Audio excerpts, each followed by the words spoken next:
Leader को आप follow करते हैं जिसके पास दो हुकूमतें थीं और वो हुकूमतें उनने डिसॉल्व करके तोड़ के वो अभी मुश्किलात का फैसला सामना कर रहे हैं। लीडर्स हमारे फवाद चौधरी साहब जैसे बड़े बड़े लीडर जो आप कह सकते हैं कि इस मुल्क में सबसे बड़े लीडर्स में शुमार होते हैं, जेल में उनको कस्टडी जुडिशल कस्टडी मिलती है और रातों रात ही वो फैसला बदलता है और वापस ये रिमांड में चले जाते हैं कि उनकी रात को उनके साथ पता नहीं क्या सख्ती की जाए कि वो कोई बयान ऐसा दे दें जो उनके फायदे में हो।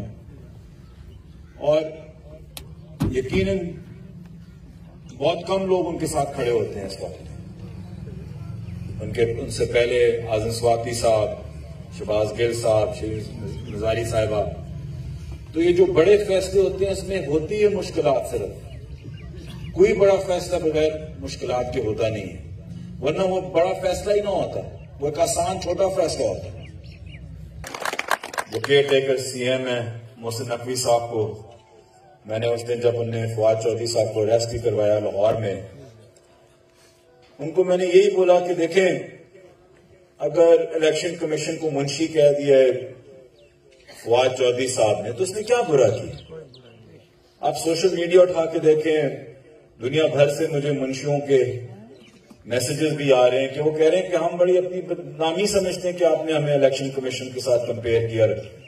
मुंशी उठ के हैं कि हमें इलेक्शन कमीशन ना बोले, हम मुंशी ही ठीक है, आप क्या आप उनसे कह रहे हैं कि ये गलत है। तो ये औकात रहेगी इलेक्शन कमीशन की।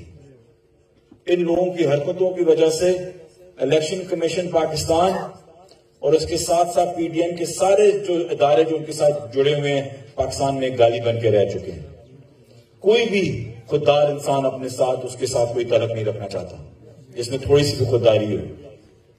मैंने कि फवाद चौधरी अगर बड़ा लीडर था आज बहुत बड़ा लीडर बन गया और अल्लाह उसके अंदर वही दिलेरी रखे जो पिछले 3, 4, 5 दिनों से दिखा रहे हैं और जिस तरीके से वो अपने आप को उन्हें संभाला हुआ है और ये सह रहे हैं ये मुश्किल वक्त। और जब उनको मौका भी मिला अदालत में पहले दिन बात करने का, उनने बात यही की कि हम हुसैन के फलसफे पे खड़े हुए हैं। जब भी किसी को तकलीफ होती है, जब एक इंसान अपने आप में ढूंढने की कोई ताकत ढूंढने की कोशिश करता है कि मैं कैसे अपने आप को आजमाऊं, वो सिर्फ एक ही फलसफे पे आके पहुंचता है, वो है इमाम हुसैन का फलसफा।